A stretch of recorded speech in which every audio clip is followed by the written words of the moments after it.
¡Ay, qué suerte que llegaste! Llegué. Justito para nuestra primera entrevista en casa. Yo ya tengo el cerebro puesto. ¿Lo trajiste? No. Listo. Entonces ahora ya empezamos esta entrevista con el señor Facundo Manes. Buenas noches. Hola, hola. Facundo, querido, debe haber poca gente que conozca Salto tan bien como yo. ¿En serio? Porque yo he ido a bucear a las canteras de Salto cuando era joven, así que fui varias veces a Salto. Yo filmé una Y película. Carolina también conoce porque filmó una película con Jorge Polaco. Ahí sí, yo era chico, pero todo el pueblo hablaba de eso. Y sí, tengo una gran escena que todo el mundo habla, dejémoslo de lado, en esta circunstancia, pues estamos con... Todavía no es el horario de protección al menor, con los Midachi, siempre es difícil volver a casa. Esa película fue filmada en Salto. Un libro de Antonio Dalmaceto, que fue un gran escritor argentino que vino de Italia y se fue a vivir a Salto, y él escribió un libro, Siempre es difícil volver a casa, y Jorge Polaco hizo una película, y bueno, Carolina fue actriz y todo el pueblo estaba enamorado de ella. Bueno, aclaremos para la gente por qué hablamos de Salto, porque vos sos oriundo de Salto. No es que elegimos Salto porque dijimos, bueno, hablemos del Salto. Naciste en Salto, te criaste en Salto. ¿Estudiaste? ¿Hasta qué año estuviste viviendo en Salto vos? Yo nací en Quilmes, mi viejo era médico del hospital de Quilmes, y después me fui a Arroyo Dulce, mi familia fue a Arroyo Dulce porque mi viejo se fue a trabajar como médico rural a un pueblito de menos de 1000 habitantes en esa época, y a los 7 años nos mudamos a Salto para que yo comience la escuela, y ahí estuve hasta los 17 años. Después vine a Buenos Aires, después me fui a Estados Unidos, a Inglaterra y volví a Argentina. Perfecto. Es un poco la historia. Perfecto. ¿Por qué volviste? Mira qué pregunta se me acaba de ocurrir. ¿Por qué no te quedaste allá, hiciste carrera allá y dijiste, no, vengo a mi país? Volví en el 2001 y esto era... sí, y me pregunté cómo ayudar. Y bueno, me pareció que desde lo mío, en ese momento tenía que ayudar desde lo mío. Yo me había formado en el estudio científico de la mente en humanos, que eran las neurociencias cognitivas, que en la Argentina había más desarrollo de otras teorías, y me pareció que era importante desarrollar gente joven, repatriar argentinos, crear laboratorios y hacer un polo de investigación en esta área que tenga un impacto mundial. Y bueno, por suerte excedió mis expectativas a través de INECO, de Favaloro Neurociencias. Y además volví porque soy argentino, y en ningún lugar sentís la sensación de levantarte a la mañana y no preguntarte a dónde estás. Yo sé que no es fácil. Como decía José Martí, nuestro vino es agrio, pero es nuestro. No, bueno, pero el sentimiento de pertenencia es indiscutible. Vos podés sentir que perteneces a la China, a Argentina, a donde vos lo sientas. Si vos sentías que era tu lugar de pertenencia, era lógico que estés acá. Exactamente. Sí, yo siento que es acá, y bueno, también yo sueño con que la Argentina de una vez por todas inicie un sendero de desarrollo y que nos una a todos este proyecto como los unió la democracia en el 83. Y bueno, es algo que está dentro mío, y para ser más felices, todos los seres humanos necesitamos tener un propósito que nos exceda. Y bueno, mi propósito es ese, es ayudar a mi sociedad, y por eso estoy feliz acá, más allá de toda la problemática y la situación que tenemos de hace décadas, ¿no? Siempre decimos que uno nace con un propósito, pero hasta que no lo transforma en misión, queda en nuestra cabeza. Vos creo que lograste vivir en tu misión, que es lo que estás haciendo. Sí, la verdad que logré que se desarrolle esta área de la ciencia que a mí me apasiona, que es el estudio científico del cerebro, de la mente, las neurociencias cognitivas humanas. Y también desde hace años recorro la Argentina tratando de comentarle un poco mi experiencia, que la base del desarrollo social tiene que ver con la educación, con la ciencia, con la tecnología, y creo que la Argentina, si adopta ese camino, en una década podríamos ser un país totalmente diferente. Así que también estoy en mi sueño de hablar con los que pueda y comentarle esto, y como bien decís, estoy plenamente trabajando en esta misión. ¿Cómo? No, pregunta, Carlos. No, te quería preguntar porque justo estabas hablando así, y a mí me ha pasado, por ejemplo, en momentos de no tener trabajo, de pensar el para qué, ¿no? El para qué me levanto. Y esto trasladado a la cuarentena, me parece que es un tema del para qué. Yo sé que vos decís que hay que tratar de mantener como una rutina, cosa que yo no logré en toda la cuarentena, quiero decirte, de comer a los mismos horarios, de despertarse, pero despertarse, levantarse, bañarse, cambiarse, hacer la clase de gimnasia que vos recomendás para los adultos y para los niños, tiene que ver con un para qué. Entonces yo me pongo en esa misma situación donde es, ¿y para qué me voy a levantar? Si total no tengo nada que hacer. ¿Qué hacemos con eso en cuarentena? Y bueno, vos sabés que se estudió en la última epidemia, en el 2000, en el sudeste asiático y en Toronto, porque hubo un brote en Toronto, se estudió el impacto mental de la epidemia en ese momento y de la cuarentena, que en ese momento fue más corta, 3, 4 semanas. Y bueno, pasa un poco lo que vos comentás, que a veces la gente está como agotada, con cierta apatía, sobre todo cuando el proceso se hace crónico, entramos todos con un síntoma que también lo estudiamos en la Fundación INECO y que vimos en todo el país, que es cierta fatiga cognitiva. Entonces estamos muy cansados, como que estamos desapegados de los demás, no tenemos tantas ganas. Y es un tema, también yo sugiero que hay que ser autocompasivo. Si en estos momentos no rendimos como antes, o no tenemos tantas ganas, o engordamos unos kilitos, no pasa nada, es normal. No castigarnos, porque es peor. No, es bien, exactamente. Es un momento para no exigirnos, para no castigarnos, para no ser crueles con nosotros mismos. Es más, es un momento para ser muy autocompasivo. Por eso para mí es muy importante, y de cómo salir también, es evitar la lucha de facciones en este momento y tener un propósito, porque a este virus le ganamos entre todos. Le ganamos, y el sálvese quien pueda o lo individual sería un desastre. Entonces me parece que un sueño colectivo de enfrentar al virus como nación, como sociedad, más allá de las diferencias, podría ser este propósito que necesitamos también para vivir. Cuando pase la pandemia vamos a tener que pensar un propósito, tener un propósito en la vida. Les diría que es una de las fuentes de bienestar y felicidad, junto con tener vínculos humanos. Y justo este virus nos paraliza y agarra lo mejor de nosotros, que es tener vínculos humanos, y lo usa en nuestra contra. Pero bueno, por eso sentirnos parte de una comunidad y que una comunidad trata de luchar juntos sería algo bastante bueno y que nos haría bien a los argentinos, ¿no? ¿Cuáles son no sé si los coletazos, o qué puede pasarnos en nuestro cerebro después de estar tanto tiempo viviendo en una situación atípica? Sean 150, 160... más o menos, vamos a estar por ahí. Ponele que son 200 días, no sé cuánto. Pero ¿cuál es el daño? No sé si el daño cerebral, porque es mucho, pero no sé, ¿en qué nos va a afectar al cerebro? Excelente punto, Julián, excelente punto. Nosotros hicimos un estudio en la Fundación INECO, liderado por el licenciado Fernando Torrente, un gran psicólogo e investigador. Y estudiamos más de 10.000 personas en la Argentina desde el primer día de la cuarentena. Y el efecto que vimos en la primera semana, no podemos diferenciar pandemia de cuarentena, el combo, digamos, pandemia y cuarentena. A la primera semana vimos que había muchos síntomas de ansiedad,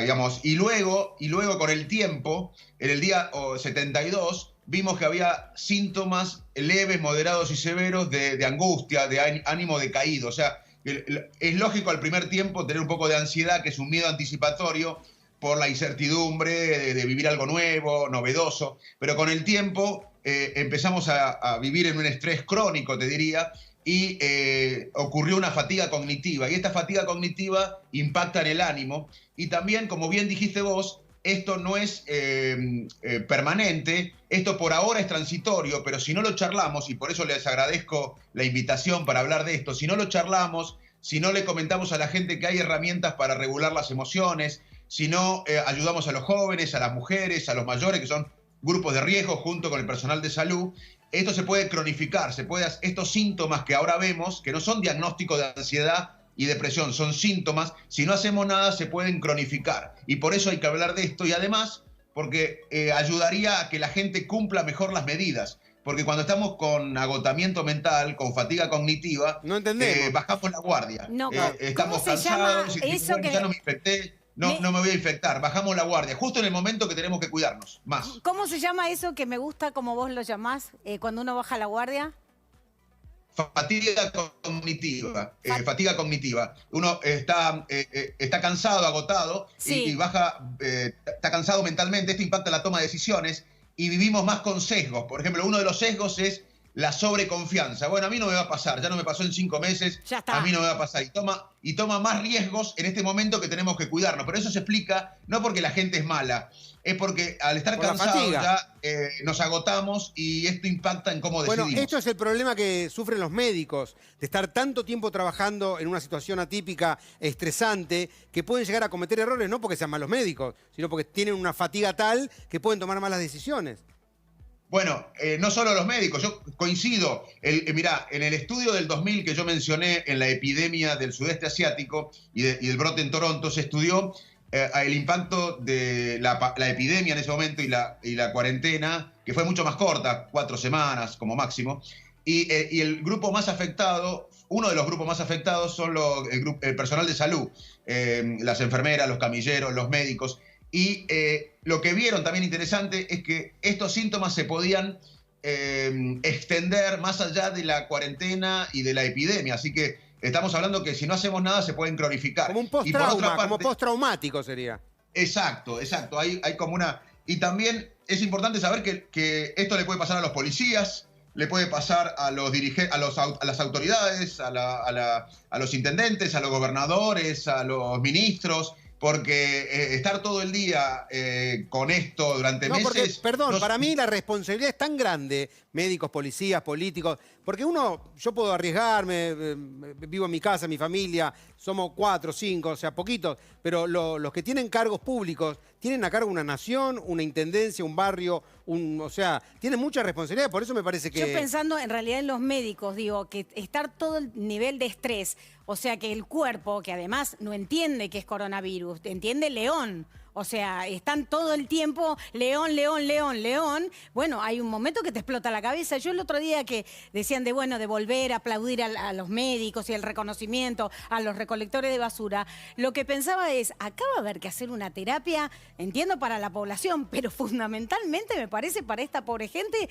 que ha estado toda esta cantidad de meses al borde del colapso todo el tiempo con los pacientes. Facundo, antes que me conteste... Bueno, un placer hablar con ustedes, pero lo que decía Carolina es muy importante. Tenemos que cuidar a los que nos cuidan. Es muy importante esto. Tenemos que cuidar a los que nos cuidan, porque si se queman, en el sentido se agotan los que nos cuidan, estamos listos. Bueno, viste que se habla de las camas. Que debería ser una prioridad, una masiva psicoeducación, llamamos nosotros. Explicarles a muchos médicos que no son especialistas en esta área, o enfermeros o camilleros, y a toda la sociedad, que a veces incluso aceptar la angustia es parte del bienestar y bueno, otras cosas que podemos educarlos a regular las emociones. Así que tenemos que cuidar a quienes nos cuidan. Perfecto. Bueno, tenemos la suerte de que la gente hace preguntas a través de la plataforma del 9.com.ar y esta es para vos. Hola, soy Clever de Quilmes. Quería hacer una pregunta para Facundo Manes. Ahora con el aislamiento, la cuarentena, uno dejó de hacer un montón de cosas, ve mucho menos gente por ahí, no es lo mismo videollamada que ver a alguien personalmente. Entonces, uno estimula mucho menos el cerebro que antes. ¿Cómo podemos hacer para ejercitar la mente y que la cuarentena y el aislamiento no nos afecte tanto? Muchas gracias. Bueno, pregunta concreta. ¿Cómo ejercitamos la mente? Sería básicamente. Excelente pregunta. Mirá, le dije a él. Está todo bien. Compatriota quilmenios. Primero, el virus agarra lo mejor de nuestra especie, que es la capacidad de abrazarnos, la capacidad de vincularnos, y lo usa en nuestra contra. Por eso tenemos que cumplir el distanciamiento físico, entre todas las medidas que se recomiendan. Tenemos que cumplir el distanciamiento físico, pero no el social. Tenemos que estar conectados socialmente con nuestros amigos, nuestra familia, contarles nuestras emociones, qué sentimos, la incertidumbre, los miedos. Es muy importante cumplir el aislamiento físico, el distanciamiento físico, pero no el social. La tecnología, o como esto que estamos hablando ahora nosotros, es clave. Además, como decía Carolina, una rutina diaria, porque en tiempos de incertidumbre, tener cierta previsibilidad es muy importante, nos da una cierta seguridad. Por ejemplo, a qué hora levantarte a la misma hora, acostarte a la misma hora, hacer gimnasia a la misma hora. Dormir, es muy importante invertir en el sueño. El sueño consolida la memoria, impacta positivamente en el sistema inmune, en el sistema hormonal. Hidratarse, comer lo más sano posible, evitar el tabaco, el alcohol y las drogas. En estos momentos hay una mayor tendencia a usar tabaco, alcohol y drogas. hacer esto que estamos haciendo nosotros, hablar en positivo, porque del coronavirus, de los muertos, las exposiciones, media hora por día como máximo, porque si no eso aumenta las chances de pensar que nos vamos a enfermar más gravemente de las posibilidades reales que tenemos de enfermarnos. Es más negligencia de la probabilidad cuando estamos todo el día contando los muertos, viendo imágenes de otros lugares del mundo. Eso no, también, porque yo ya creo que ya está. O sea, la info ya la tenemos. Ya sabemos que tenemos que lavarnos las manos, que tenemos que estar distanciados, que si nos podemos quedar en casa mejor. Ya está, ¿para qué vamos a estar contando tanto muerto? O sea, eso me parece que es una información, que es un exceso que el cerebro de verdad no lo necesita. Bueno, por ejemplo, Julián, ¿qué edad tenés vos? ¿Ahora? Perdón, no le voy a preguntar. No, bueno, yo 54, 54. Pará. ¿Qué? Porque dijo, yo era chiquito y yo tenía ganas de decirle, te tengo una mala noticia, tengo 51 igual que vos. O sea, que yo era tan chiquita como vos cuando fui a filmar algo. Pero te la dejé pasar. Mire, soy todo un caballero, ¿eh? Siendo mujer, soy todo un caballero. Yo era chiquito en cuanto a lo que te admiraba, no en edad. Claro, porque la verdad que era bastante grandecito, papito, cuando yo fui a Salto, mi amor. Porque yo tenía así 21, 22 y vos también, porque nacimos evidentemente en el 69 nacimos los dos. Gracias por el centro. Vos eras una estrella y bueno, en ese sentido, para mí era grande. Claro. Exacto. Mira la vieja esta. Yo tengo 51 años. 54 tengo, Facu. Bueno, Julián tiene 54 y está bien de salud. Las posibilidades de que se complique o que se muera por el coronavirus puede pasar, pero son mínimas. O que yo me muera por el coronavirus, porque antes de la pandemia me hice un examen y salió bien. Chequeo general. Entonces, yo tengo más chance de morirme si salgo a la calle ahora y me atropella un auto que del coronavirus. Puede pasar, pero las chances son mínimas. Ahora, si yo estoy todo el día mirando las noticias, los muertos, eso en mi cerebro me va a preocupar y va a pasar una conducta que se llama negligencia de la probabilidad. Yo voy a sentir que me voy a enfermar gravemente o morir, y eso es irreal y no machea con la probabilidad real que yo tengo de enfermarme gravemente y morir. Así que yo creo que hay que bajar el miedo y empoderar a la gente a que se cuide con la distancia social, con el lavado de manos, con los barbijos. Pero vamos a tener que convivir con esto por varios meses. Y eso, muy bueno eso que vos decís realmente tiene una correspondencia con lo orgánico. O sea, esta negligencia que es hipotética, porque es fantasiosa, digamos, porque no tiene que ver con la realidad, puede ser que sea como una profecía autocumplida, o a uno se le bajan las defensas. No, yo lo que creo... Solo queda en el plano de la fantasía. Claro, la va a pasar mal. Lo que yo estoy hablando esto porque esta persona, si yo estaría todo el día viendo los muertos, contando los muertos, con fotos de lo que pasa en Brasil, de cómo se entierra la gente en otro lugar del mundo, estaría todo el día preocupado y la pasaría pésimo. Entonces, más que una profecía autocumplida, sería miserable durante toda esta etapa. Digamos. Yo lo que quiero es que la gente esté un poco mejor. Y también, otra cosa que ayuda es mantener esto en perspectiva. Esto va a pasar. Le vamos a ganar al virus, el ser humano le va a ganar al virus, quizás el año que viene, faltan largos meses, pero esto va a pasar y mucha gente va a salir resiliente. Se estudiaron tragedias y desastres y se vio que mucha gente desarrolla resiliencia, la capacidad de enfrentar el problema, atravesarlo y salir fortalecido. Mucha gente no, pero otras sí. Y bueno, hay muchas cosas que podemos hacer y hay muchas cosas que pueden hacer las autoridades, porque la manera en que transmiten las autoridades pueden aumentar la ansiedad y la angustia y el miedo en nosotros. Así que también las autoridades tienen una gran responsabilidad en cómo se transmite esto y en darnos cierta perspectiva, aunque esa perspectiva sea dinámica y se cambie. Mira, justo la pregunta que viene ahora tiene que ver con esto, creo. A ver. Hola Facundo, ¿cómo estás? Soy Camila de Caballito. Mi pregunta es en relación a la pandemia y las costumbres. Este virus obviamente nos obligó a cambiar mucho de nuestros hábitos y nuestras costumbres. ¿Crees que somos capaces de cambiar realmente ciertos hábitos como el tema de la distancia social, evitar las reuniones, usar el tapabocas, todo lo que conlleva la pandemia para cuidarnos? ¿Crees que somos capaces de cambiar estos hábitos y mantenerlos en el tiempo? Muchas gracias.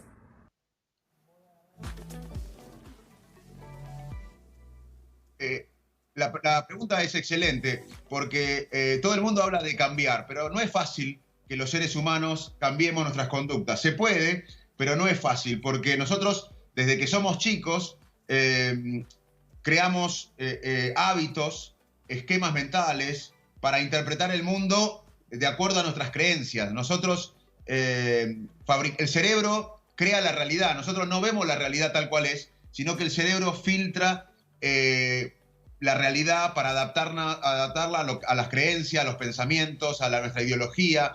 Y esto pasa también con los hábitos. Ahora, se puede cambiar. Ustedes fíjense que cuando apareció la pandemia, en la educación hubo un cambio en lo que se pudo a la educación digital, a distancia. Sí. Cuando cambia el contexto, nosotros somos más propensos a cambiar. Muchas veces, cuando uno quiere cambiar a alguien en el trabajo, alguna conducta, o en la casa, o en la comunidad, a veces es más importante cambiar el contexto para cambiar la persona que decirle a la persona lo que tiene que hacer. Por ejemplo, si un ministro de salud en cualquier país dice hay que comer verduras, pescados y qué sé yo, frutas, todo el mundo sabe eso, pero ¿por qué no lo hace? O sea, que no es solamente decir, sino es tratar de educar con el contexto. El cerebro aprende cuando algo nos motiva, nos parece un ejemplo y nos inspira. Y en el caso... Hoy justo leí la frase que decía que es más fácil cambiar las condiciones que la opinión de alguien. Es cierto, es cierto. Ahora le voy a... no sé si... Primero quiero decir unas cosas y después, si tengo tiempo, le voy a hacer un experimento de a las 11 cambiar. nos vamos, Facu, pero dale. Pero yo veía muchas preguntas que hacerle, no me digas así. No, lo que quiero decir es que se está estudiado, esto no es una opinión mía, lo que dice la ciencia de la conducta, que ahora es más importante para que la gente cumpla las medidas de distanciamiento físico, todo lo que sabemos, es más importante apelar al altruismo, apelar a lo colectivo, al propósito colectivo de nación, que a restringir o a prohibir o a instalar el miedo. Eso no sirve. Restringir, prohibir e instalar el miedo tiene un efecto muchas veces contraproducente, y lo que ayuda mucho más es sentirnos parte de un proyecto colectivo, de un desafío colectivo, de algo altruista. Ayudar a los demás y sentirnos parte de una sociedad nos hace cambiar más la conducta que a veces que nos prohíban algo, o que nos instalen con miedo, o que nos restrinjan esa actividad. Así que no sé si tengo tiempo, pero hay un experimento que marca esto claramente, pero por ahora no es necesario contarlo. Decilo, no pasa nada.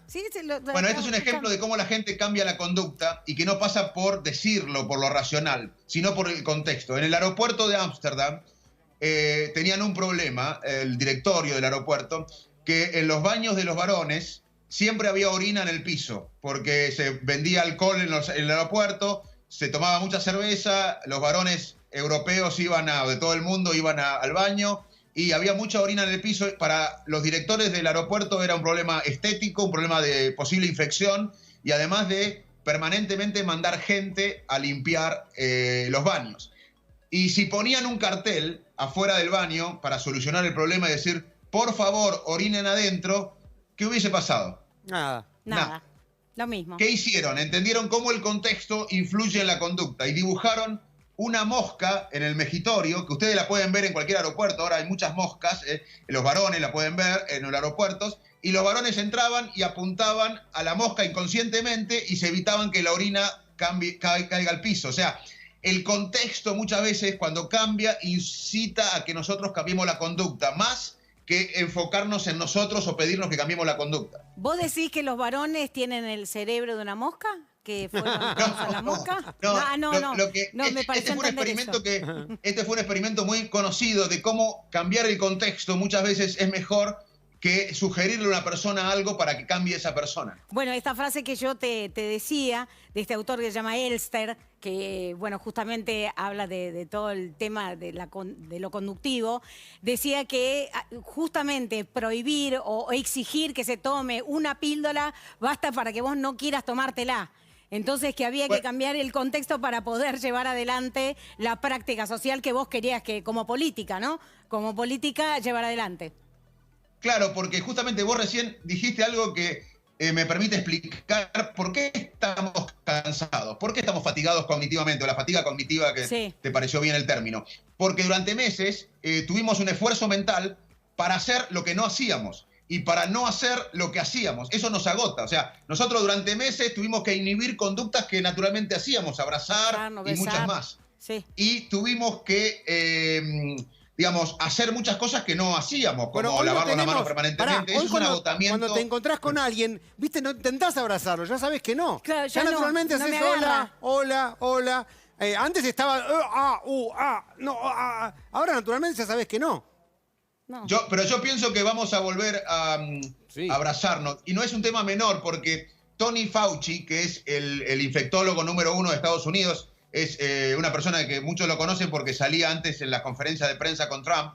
Es el encargado de la infectología del gobierno americano, una persona extraordinaria, muy buena. Él dijo una vez que posiblemente no vamos a... Hace un tiempo dijo, como infectólogo, dijo, es muy bueno él, pero como infectólogo dijo, no vamos a abrazarnos nunca más, o no vamos a darnos la mano más. Y yo creo que sí, porque nosotros somos seres sociales. Si uno ve la evolución en miles de años de nuestra especie, y uno me dice, ¿cómo podrías resumir el órgano más complejo del universo, el cerebro, en 2 palabras? Yo le diría que es un órgano social. Así que para mí vamos a volvernos a abrazar, ni bien pase todo esto, y vamos a volver a juntarnos, porque somos seres sociales. Lo fuimos en miles de años y lo seguiremos siendo. Claro, Bueno, ¿te bancás una pregunta de un colega? Sí, por supuesto. Mirá.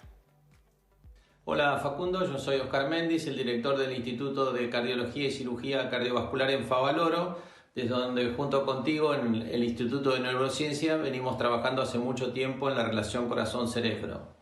Yo me refería hace poco tiempo acerca de la pandemia de soledad que afectaba a nuestra sociedad, que se vio exacerbada en este tiempo de la pandemia del coronavirus, que todos sabemos, los cardiólogos, que aumenta la mortalidad de causa cardiovascular, pero vos te has referido desde el punto de vista más holístico, más integral del tema, y yo creo que si lo abordás va a ser de mucho interés para todos los televidentes. Así que te lo agradezco y te mando un afectuoso saludo.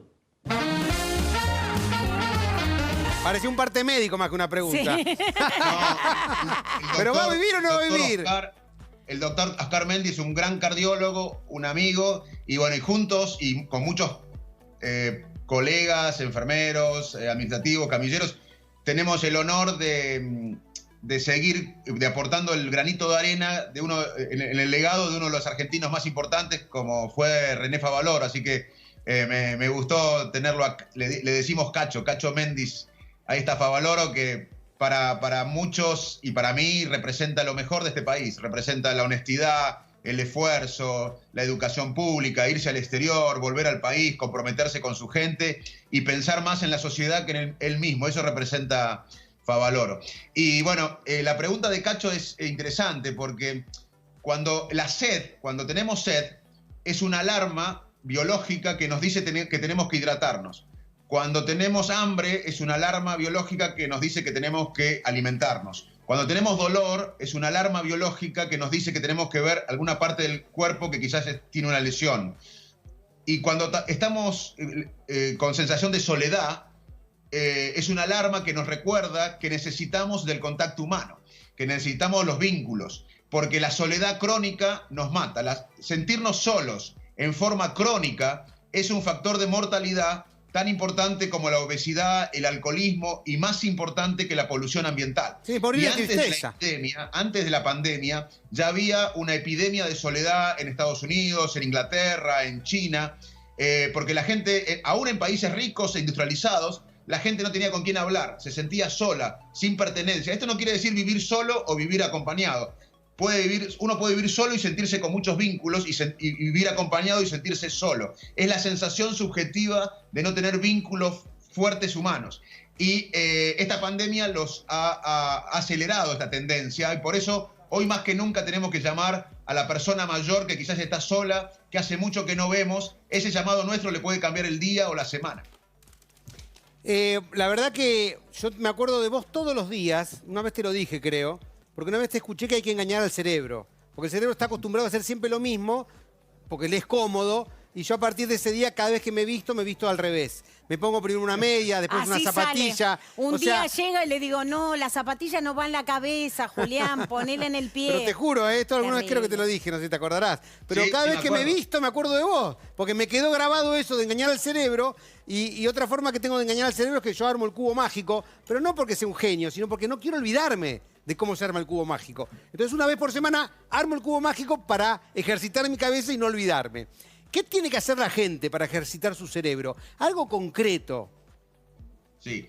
Primero, aprender cosas nuevas, algo que nos apasione.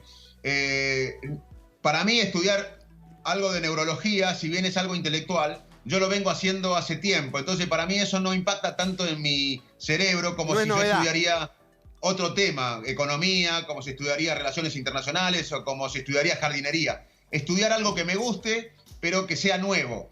Y hasta el último día, la gente me pregunta, Facundo, ¿el cerebro puede aprender hasta el último día? No solo que puede aprender, sino que debe aprender, porque la educación protege a nuestro cerebro. Así que aprender algo que nos guste, algo diferente a lo que venimos haciendo, es importante. Después, el ejercicio físico. El ejercicio físico es un buen ansiolítico, el mejor antidepresivo natural, refuerza el pensamiento creativo. Además, vínculos sociales, estar vinculado con otra gente. Hoy al cerebro sabemos que le hace muy bien estar conectados socialmente. Hoy lo podemos hacer a través de la tecnología. En el futuro vamos a volver al contacto físico, hoy no podemos, pero el vínculo social es clave. Además, dormir bien. El sueño es salud, el sueño consolida la memoria, mejora el sistema inmune, regula el sistema hormonal. Hay que dormir por lo menos 8 horas o intentar dormir lo máximo posible y tener un sueño reparador. Bajar el estrés. A veces la situación no la podemos cambiar. Lo que podemos hacer es reevaluar la situación. O sea, ¿cómo respondo yo a la situación? Cambiar la manera en que pensamos para cambiar la manera que sentimos. Si yo cuando termino esta nota pienso que estuve mal, que no dije cosas, me voy a sentir mal. Y si yo cuando termine esta nota pienso que estuve bien, que ayudé a algunas personas a buscar temas del cerebro, me voy a sentir bien. O sea, la manera en que pensamos determina la manera que sentimos. Y uno hoy puede cambiar la manera que pensamos para cambiar la manera que sentimos. Además, es muy importante descansar, no estar todo el día conectados con la tecnología, porque el cerebro cuando no hace nada, cuando nos aburrimos también genera nuevas conexiones y nuevos pensamientos y a veces no recordamos cuándo fue la última vez que nos aburríamos o que jugábamos. Es muy importante aburrirnos y jugar. Así que hay muchas cosas que podemos hacer para mantener el cerebro en forma. Esto que te decía Julián y que recién nombraste, esto de engañar al cerebro, esto de las conexiones cerebrales, vos sabés que yo estuve estudiando un poco de bioneuroemoción con Enrique Corbera, que él habla, pero bueno, con pacientes oncológicos, habla de una cuarentena. Porque él dice que en realidad tenemos armadas ciertas conexiones cerebrales que la cuarentena, no esta cuarentena aislado, sin información, sin nada, como que deshace esas conexiones neuronales y arma otras para poder sanar, ¿entendés? Para poder rever esto. Y bueno, ¿cómo es traducido así vos que sabés tanto del cerebro? Bueno, el cerebro, ahora el cerebro de ustedes, el cerebro de la gente que nos está viendo, mi cerebro está generando nuevas conexiones. El cerebro tiene una plasticidad que se llama neuroplasticidad, que se adapta y se reorganiza ante cada experiencia. Así que cada experiencia nueva reorganiza nuestra mente, nuestro cerebro. Por eso es importante a veces cortar con los hábitos y tratar de tener otras conductas, porque los circuitos se van remodelando con nuevas conductas, claramente. Bueno, algo importante es dirigir nuestros pensamientos hacia cosas positivas, porque somos una máquina de irnos a lo negativo. Y en la medida que uno toma conciencia, ¿qué estoy pensando? ¿Por qué bueno, salir de ahí y tratar de ir para otro lado? Pero a mí, lo que más me preocupa de todo esto, que yo no puedo creer estar hablando con un barra brava. Porque vos te la da... No, pero él debe haber hecho reconexiones. Este se la da de doctor, de Massachusetts. Porque sus conexiones eran unas y ahora se ve que sus conexiones son otras, las cerebrales. Hay documentación fidedigna. Sí, que era un barra brava. Que vos fuiste un barra brava en Salto, ¿o no? Bueno, que me están amenazando, cobrando, chuseando. Que pregunté la edad, ¿no? Y que le dije que era chico, no, Carolina. Dijiste que era chico, claro. Esta era la venganza. Claro. Yo le dije, Caro, yo te defiendo en esta. Ahora Nos vamos a acusar de barra brava. Ahora vas a ver. ¿Cómo era? Mirá, no te digo que tenemos imágenes, no, pero tenemos mensajes intimidatorios, mirá. Hola, yo soy el presidente del Club Compañía, Marcelo Colombini. Les voy a contar una anécdota. Jugaba la primera el clásico. Bueno, el clásico acá en un pueblo es un evento popular que va a todo el mundo. Y ya se sabía, Goropo era el líder de la hinchada de Compañía. Jugábamos contra los Loros. Salimos a la cancha, bueno, papelito, Goropo con los bombos, la hinchada. Y en eso miramos a la hinchada de Compañía y vemos que se desplaza una bandera. En ese momento desplazó una bandera en el año 85, 86, era raro. Y bueno, arranca la bandera y dice, Loros bienvenidos. Y bueno, todos quedamos sorprendidos. Bueno, bienvenidos a los rivales. La parcialidad rival, todos aplaudiendo. ¿Qué pasaba? No había desplazado toda la bandera. Cuando empezaron a aplaudir la hinchada de Defensores, entonces Goropo abre la bandera, la abre del todo y decía, Loros bienvenido a la casa de papá. Y bueno, ahí la gente en vez de empezar a aplaudir los rivales, lo empezaron a insultar. Y bueno, Goropo tenía ese ingenio, esas cosas que lo hacía diferente a todo. Y bueno, era la risa de toda la cancha. Así que un abrazo grande, Goropo, y sos el orgullo del pueblo y sos el orgullo total del Club Compañía General. Aclará por qué te dicen Goropo, porque si no parece que fuera imágenes de otro invitado, de Antonio Ríos era esto de ayer. Bueno, la verdad que los felicito por este material que consiguieron, la verdad que me sorprendió y me gustó. El Club Compañía, yo vivía en el Club Compañía, que era mi segunda casa, y era fanático del club, con mi hermano Gastón, y aparte siempre hacíamos changa nosotros para tener unos mangos, porque mi mamá, que ahora nos está viendo en Salto, siempre nos tuvo cortito con el dinero y bueno, tampoco había para tirar para arriba, así que siempre nos rebuscábamos y trabajamos en una imprenta, lavando autos en el campo, para la cosecha de soja y de trigo. Y también, bueno, el Club Compañía siempre me daba la posibilidad de estar ahí, era mi casa. Y un día vino un circo a Salto, vino un circo y salió una nueva changa. Más allá de la imprenta, del campo, una nueva changa era acomodar las sillas. Y los payasos del circo eran Goropo y Chinchu. Y a partir de ahí, como nosotros trabajamos en el circo, éramos chiquitos, teníamos 13 años, nos nombraron Goropo y Chinchu y todo el mundo nos empezó a decir Goropo y Chinchu en honor a los payasos del circo. Bueno, ahí queda aclarado por qué te decía Goropo, era por tu sobrenombre del barrio. Y en Salto todo el mundo me dice Goropo y la verdad que a veces en los WhatsApp cuando me escribís vos y te digo Facundo, chau Facundo. Y cuando me escribe alguien de Salto, chau Goropo. O sea, no cambió nada eso. No, pero no tenés doble personalidad, ¿no? No, pero esa conexión cerebral sigue igual, sigue fija. ¿Y cómo fue salir de Salto, venirse a Capital, estudiar acá? Un esfuerzo, me imagino una familia clase media, normal. Sí, la verdad que sí. Y fue un esfuerzo. Mirá, lo interesante que puedo contar es que para mí fue más difícil, para mí, no sé para otro, pero para mí fue más difícil venir a Buenos Aires del interior en esa época, ¿no? Estamos hablando que no había internet, no había tecnología, Twitter, Facebook, WhatsApp y todas esas cosas. Y además las rutas estaban peor, digamos, era mucho más distancia. Pero fue el cambio cultural de venir de un pueblo a Buenos Aires para mí fue más difícil en lo personal que irme de Buenos Aires después, años más tarde, a Estados Unidos. Sí. Esa parte de Buenos Aires, Estados Unidos, no me costó tanto como venir del interior a Buenos Aires. Fíjate qué interesante, ¿no? Porque el cambio cultural a veces es mayor del interior a la gran capital a esa edad, a los 17 años, en esa época por lo menos, que después irme de acá a una ciudad americana.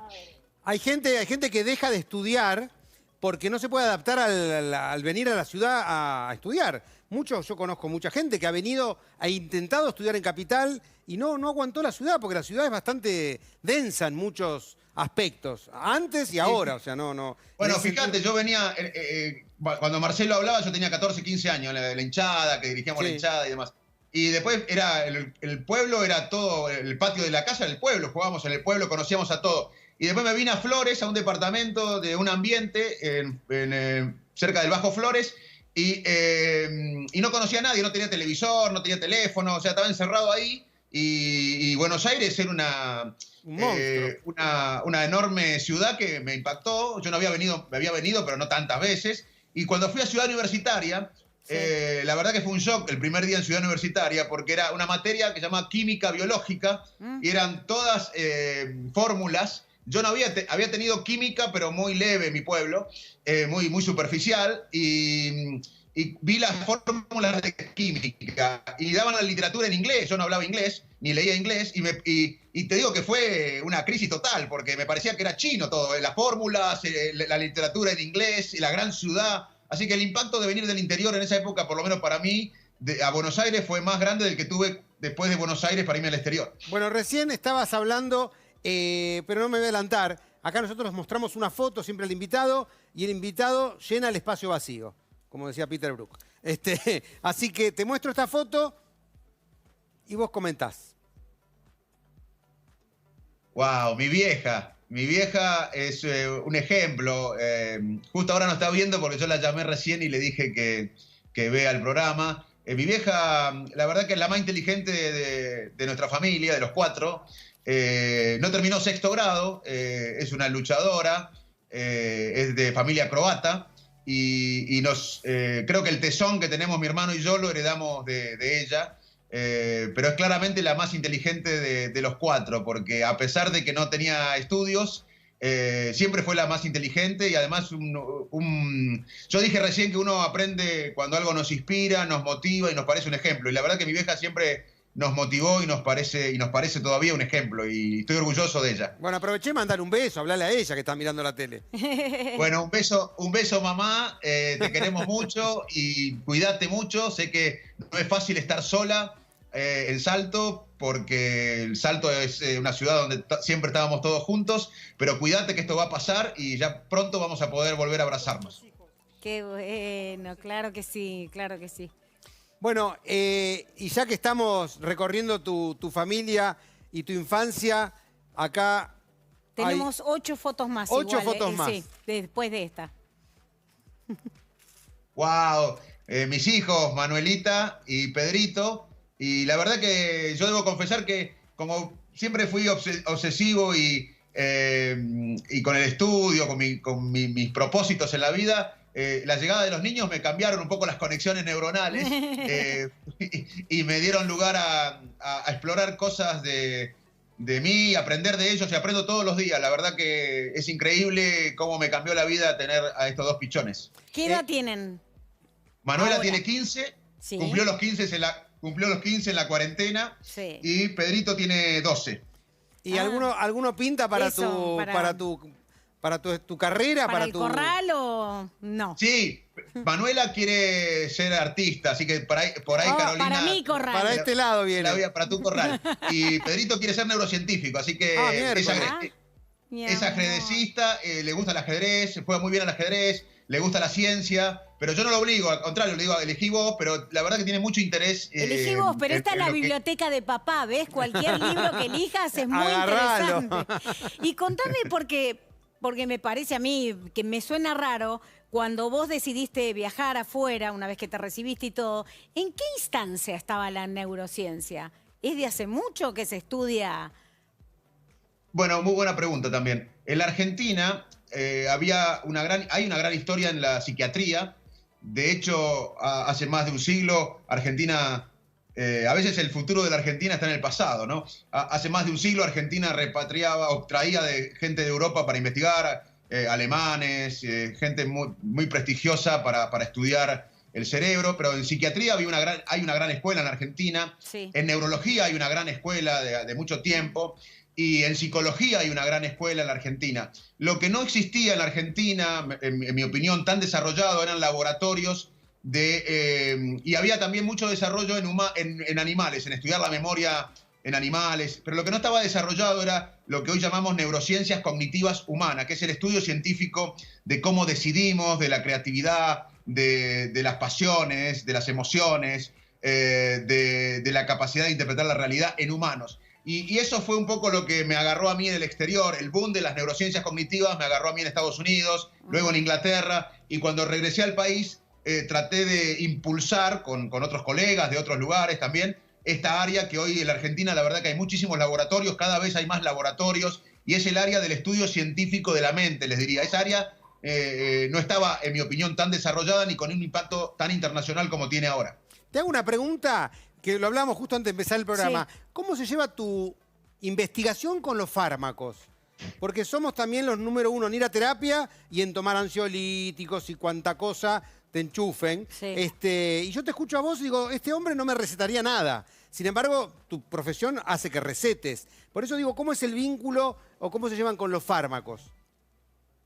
Bueno, miren, todo lo que hablé, la neurología, que trata el Alzheimer, el Parkinson, la epilepsia, la esclerosis múltiple, el ACV, la cefalea, la psiquiatría, que se dedica a la depresión, a la ansiedad, a la esquizofrenia, al trastorno bipolar, la psicología, que da una terapia no farmacológica a muchos trastornos psiquiátricos y neurológicos. Están todos hoy en el mundo, en el marco, bajo el paraguas de las neurociencias. Las neurociencias es el estudio del sistema nervioso.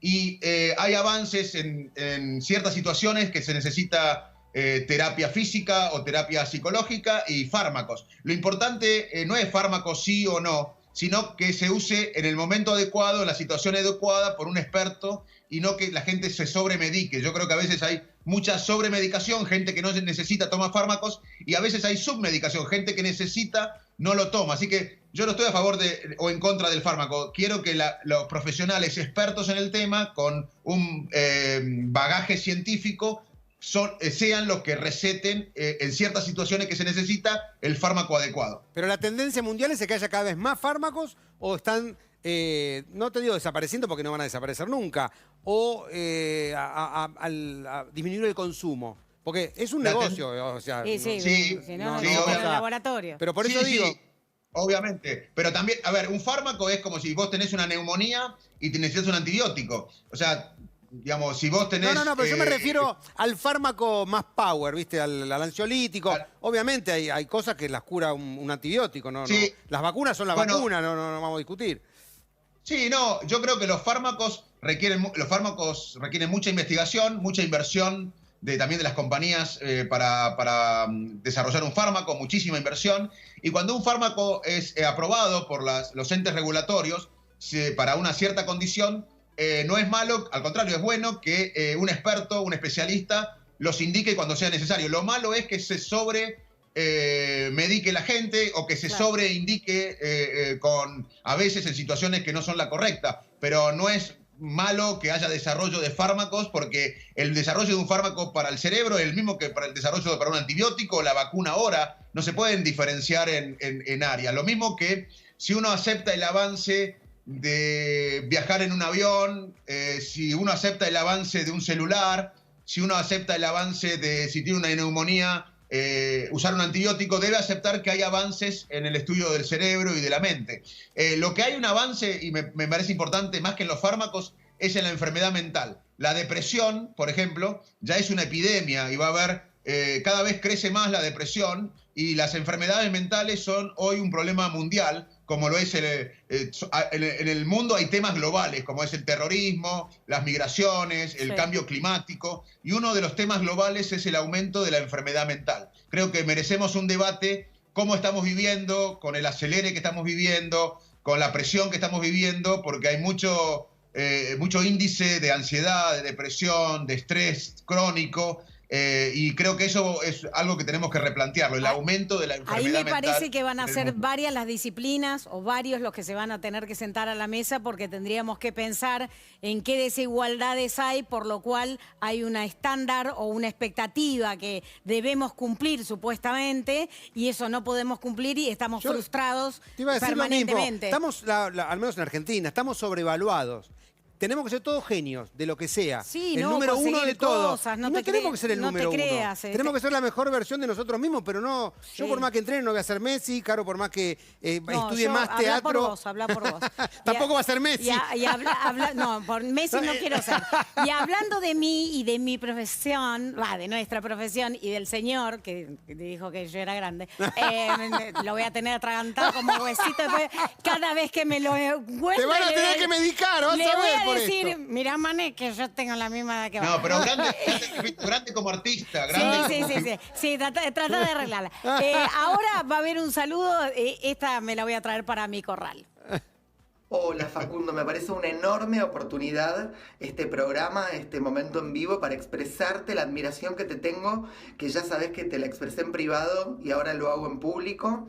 Justamente esa admiración es la que me llevó a vos y a concretar este proyecto que de alguna manera va a ser el desembarco de la neurociencia y de muchos de tus conceptos como inspiración de una ficción. Perdidamente. Me parece importante contarte una anécdota pequeña. Vos sabés que en este momento de cuarentena, de aislamiento, los adultos mayores son parte de nuestra población más vulnerable. Vos, sin saberlo, sin ni siquiera proponértelo, sos el aliado de una adulta mayor a quien yo admiro profundamente, que es Claudia Lapacó.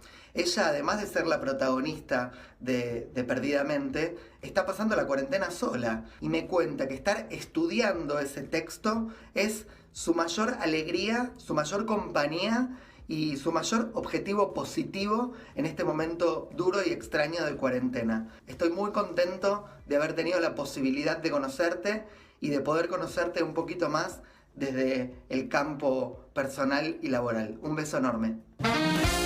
Bravo, barra brava. Como tu hija quiere ser actriz, entonces quiero saber esto. ¿Qué significa esto, Muscari, en tu vida?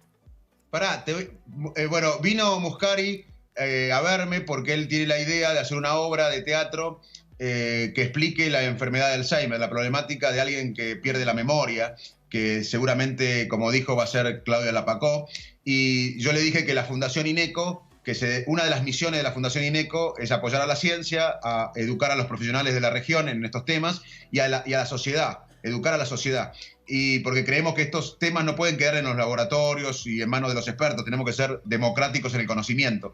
Y la Fundación INECO va a apoyar a la obra de teatro con la base científica, va a curar científicamente la obra. Pero voy a dar un dato que a Carolina le va a impactar, ya que estamos en confianza. El teatro de Salto, había un teatro en Salto, que se llama Teatro del Salto. Y cuando yo era chico, al mismo tiempo que era Barra Brava, había un teatro del Salto. Y una directora que se llama Alicia Morán, que había venido de Buenos Aires con mucha experiencia. Y el Teatro del Salto hacíamos todos los clásicos infantiles. Yo me metí ahí. En realidad me metí porque me gustaba una chica que estaba ahí, no por el arte. Caíste igual, no importa. Pero bueno, me fue bastante bien, el teatro me cambió, porque me sirvió mucho para la personalidad, para ser más extrovertido. La verdad que el teatro me cambió un poco también, me cambió los hábitos, las conexiones. Y hicimos todos los clásicos infantiles, Papaditos Piernas Largas, Annie la de Tejados Verdes, Tom Sawyer, y ganamos el premio Estrella de Mar en el 82. ¡Ojo, ¡Epa! ¡Ojo! Y contame una cosa, esto de Muscari, ¿cómo es que van a estar tus textos en la obra? ¿Cómo se va a enseñar en la obra el tema del Alzheimer? Bueno, él leyó los libros nuestros que hicimos con Mateo Niro, Usar el cerebro y El cerebro del futuro. Él los leyó y a partir de ahí y de mis entrevistas, por iniciativa de él, empezó a anotar, a escribir y a armar una historia de una persona con Alzheimer. Me vino a ver y me planteó esto y yo le dije que en la Fundación INECO le íbamos a ayudar a curar un poco toda la evidencia científica de la obra para que la gente que vaya no solo se inspire en lo subjetivo que tiene el arte, que muchas veces no tiene la ciencia, que tiene el arte, que tiene la obra, pero que también tenga rigidez o base científica. Entonces, claro, todo el equipo de la Fundación INECO está trabajando en el texto para que todo lo que se diga ahí sea con base científica. Bueno, la verdad, Facundo, que podemos estar hablando hasta las 3 de la mañana, pero en algún momento tenemos que terminar de charlar. Yo tengo más horas sentado en este programa que Mirta Legrand, pero no importa. Seguimos charlando. Sí, porque acá Mirta no se sentó nunca. No, yo sí. Pero ¿sabés qué? Queríamos terminar esta charla, que estuvo buenísima para mí, y creo que podemos, o que estamos ayudando a mucha gente. Sí. Por lo menos que se cuestione algo, ya que se cuestione algo, lo estamos ayudando. ¿Qué le dirías vos al Barra Brava de Salto, ese chiquito que quedó allá en Salto, que si le tuvieras que hablar hoy, qué le dirías? Bueno, que la educación fue el mayor arma que tuve en mi vida para lograr la autoestima necesaria para cumplir mis sueños. Que la educación fue la posibilidad mía para conocer el mundo, para tener una voz en la ciencia a nivel internacional en mi área, para tener una voz en mi sociedad, que para mí la educación no es un eslogan, es lo que cambió mi vida.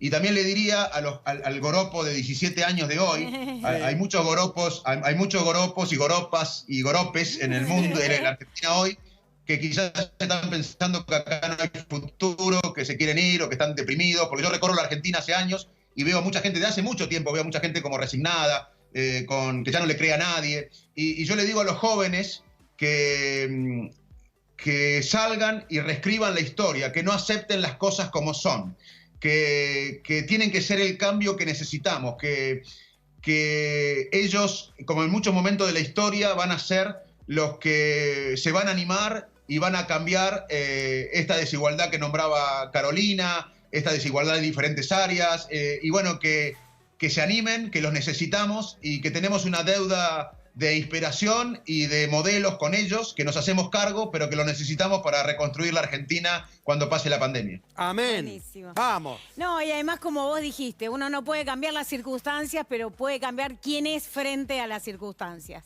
Exactamente, exactamente. Bueno, yo creo que los argentinos tenemos un dolor común, necesitamos un sueño común, y ahí la juventud es clave.